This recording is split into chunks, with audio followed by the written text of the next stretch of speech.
10가지 재앙 가운데 오늘은 세 번째 재앙, 이리 재앙입니다. 하나님께서 모세에게 명령하시죠. 16절인데요. 여호와께서 모세에게 이르시되 아론에게 명령하기를 내 지팡이를 들어 땅에 티끌을 치라 하라. 그것이 애굽 온 땅에서 이가 되리라. 이를 아시죠? 저도 어렸을 때 참 머리에 찬빗을 한번 착 긁으면 이가 그 달력 하얀 그 달력에 두두둑 떨어졌던 기억이 있는데요. 이 이가 몸을 무면 가렵고 또 긁으면 또 살이 부어 오르죠. 한두 마리만 몸에 있어도 괴로운 것인데 그게 이인데 애굽 온 땅에 이로 변했다라고 말씀하고 있습니다. 한번 생각해 보십시오. 이들이 사람과 생축에게 끊임없이 이가 끓어오르니 얼마나 고통스럽겠습니까? 이 재앙은 그런데요. 첫 번째 재앙과 두 번째 재앙에 비해서 이 재앙은 두 가지의 특징을 가지고 있습니다. 첫 번째 특징은 하나님이 다른 재앙들은 미리 경고를 주셨지만 이 재앙은 미리 경고하지 않았다는 것입니다.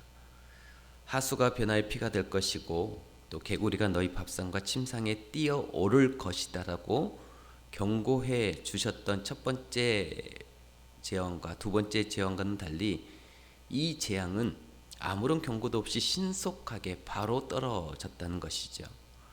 그리고 이 세 번째 재앙의 두 번째 특징은 뭐냐면 애굽의 요술사들이 따라하지 못했다는 것입니다. 첫째 재앙과 둘째 재앙까지는 모세가 그 기적을 행하면 애굽의 요술사들도 똑같은 기적을 행했습니다. 이처럼 첫 번째 재앙과 두 번째 재앙과 이 세 번째 재앙은 다른 두 가지의 특징을 가지고 있는 것이죠. 자, 이랬을 때 이제 재앙이 계속 이어지고 있잖아요. 이스라엘 백성들의 마음속에 아마 의문이 있었을 것입니다. 모세와 아론이 나타나서 도대체 우리에게 좋아진 것이 뭐가 있냐? 우리가 전에는 그래도 노예였어도 재료를 애굽 사람이 다 주어서 벽돌을 찍어 내는 것이 그래도 그렇게 했었는데 저 모세와 아론이 나타나더니 그만 우리 스스로 재료도 가서 구해야 되니 더 괴로워지게 되지 않았는가? 거기에다 재앙으로 인해 애굽의 하수가 변하여 피로 변하게 됐고 또 물이 악취가 나서 마실 수가 없는데 그 재앙이 여러분 애굽 사람에게만 내렸겠습니까? 이스라엘 사람들에게도 똑같이 그 재앙을 겪게 된 것이죠. 그러니 이 이스라엘 백성들은 억압에다가 재앙까지 같이 당합니다. 다시 말하면 첫 번째 재앙, 두 번째 재앙은 애굽만 당한 것이 아니라 이스라엘도 똑같이 당했던 것이죠. 그러니 이 이스라엘 백성들의 마음속으로 아마 의문이 생겼을 것입니다. 이거 하나님 따르는 것이 도대체 이게 이런 것인가? 도대체 가만히 보니까 물이 피로 변하고 개구리 재앙도 내게 하는데 애굽에 있는 이 요수사도 똑같이 따라하는 것을 보니까 하나님과 애굽신과 무슨 차이가 있는가? 아니 우리 하나님의 백성이라서 여호와를 따르고 하는데 여호와를 따르는 것이 이렇게 괴로움을 받고 또 애굽에 내린 재앙으로부터 면제되지도 않으니 여호와 백성이 된다는 것과 애굽 백성이 된다는 것이 도대체 무슨 차이가 있는가? 이런 의문을 가질 법도 합니다. 차라리 애굽 백성이 되어서 그나마 노예로 있더라도 따뜻한 밥이라도 먹고 그러는 게 낫지.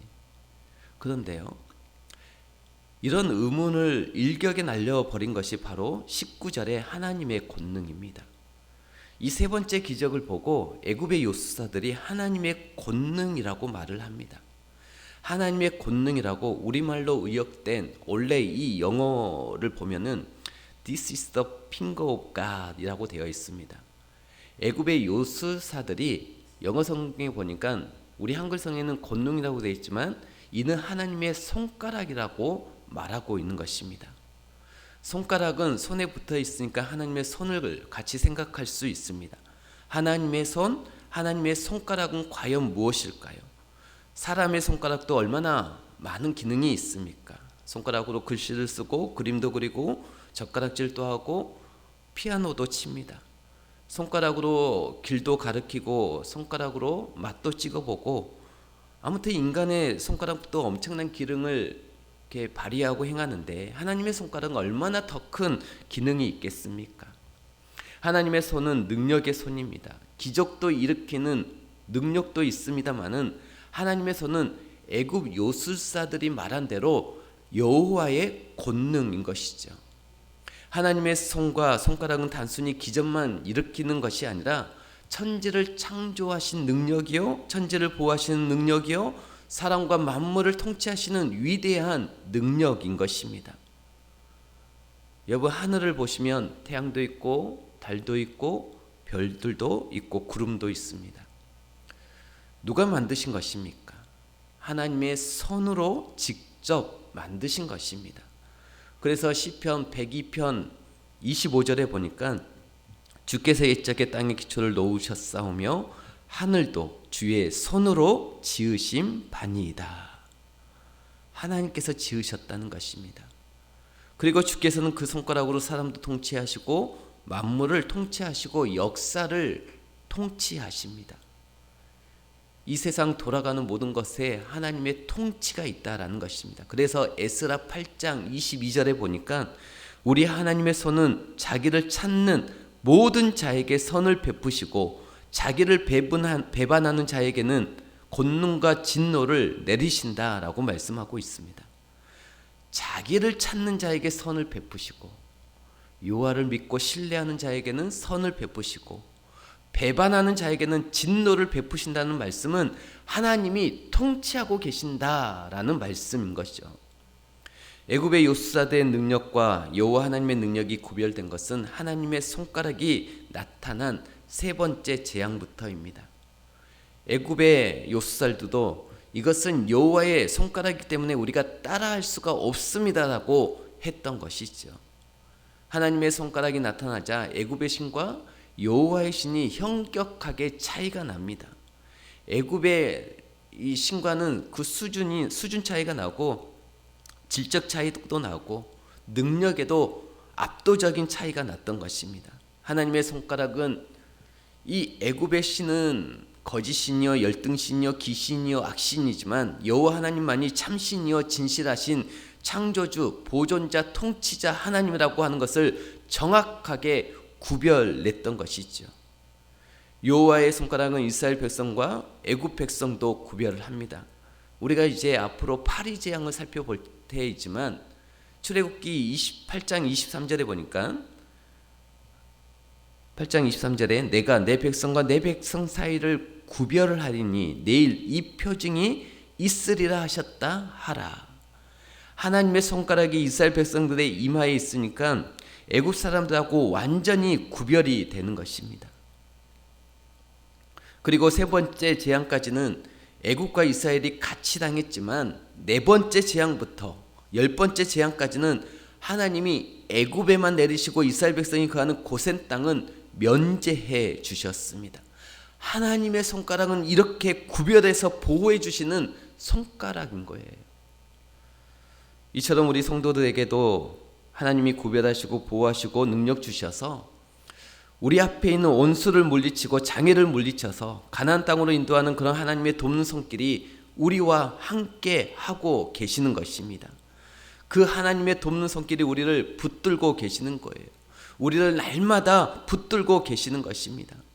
우리가 그 하나님의 손을 잡고 놓아서 문제인 것이지 하나님이 우리의 손을 우리를 절대로 놓지 않으시는 거예요. 천국 갈 때까지 놓지 않으시는 겁니다. 우리가 그 손을 그냥 잡았다가 어떨 때는 놨다가 그렇게 할 뿐이죠. 우리 위에 임한 이 하나님의 손을 다시 그래서 우리는 강하게 붙들어야 하는 것입니다. 사람에게는 자유와 해방을 얻을 수 있는 능력이 없습니다. 우리가 하나님의 손을 의지하고 그 능력이 역사할 때 자유와 해방이 있는 것이죠. 주의 영이 계신 곳에는 영혼의 자유가 있습니다. 그리스도인들은 영혼의 자유를 누리며 인생을 살 수 있습니다. 그리스도인들은. 그러나 그것은 하나님의 손을 붙들 때 가능한 것입니다. 사람은 죽기가 무서워서 종노릇하고 배고픈 게 무서워서 벌벌 떨 때 노예가 되는 것이지, 하나님의 손을 붙들고 나는 자유하리라, 나는 자유자라 외칠 때는 뭐가 두렵겠습니까? 사실 죽으면 더 좋은 것입니다. 시편 120편부터 134편까지는 성전에 올라가는 노래입니다. 이 성전을 올라가면서 지은 시가 120편부터 134편까지죠. 그중 123편을 보면은 이스라엘 백성들은 예루살렘에서 성전에 올라가면서 하늘에 계시는 주여, 내가 주를 들어 주께 향하나이다. 상전의 손을 바라보는 종들의 눈같이, 여주인의 손을 바라보는 여종의 눈같이 우리의 눈이 여호와 우리 하나님을 바라보며 우리에게 은혜 베풀어 주시기를 기다리나이다 하면서 노래했습니다. 여주인의 손을 바라듯이 우리를 보호하시고 우리를 구별하시고 우리에게 권능의 능력으로 역사하셔서 해방과 자유를 주신 하나님의 전능하신 그 손가락을 붙들 때 하나님께서 우리를 보호하여 주신다. 우리가 아까 부른 찬송인데 제가 이 찬송을 참 좋아합니다. 397장 주 사랑 안에 살면 두려움이 없으며 그 사랑 변함없다. 늘 마음이 편하다. 아무리 폭풍이 몰아치고 비바람이 몰아쳐도 때론 내 마음이 떨려도 주님께서 나와 함께 계시기 때문에 겁내지 않는다라고 하는 이 찬송, 이 가사를 묵상하며 얼마나 마음에 기쁨이 있고 힘이 되는지 모릅니다. 우리가 하나님의 권능, 그 하나님의 능력을 늘 신뢰하셔서 늘 바라보셔서 그 주님의 하나님의 그 손의 도우심을 얻어 승리하시고 치료받고 마음 편해하는 기쁨을 얻는 주의 백성들이 다 되시기를 주의 이름으로 축복합니다.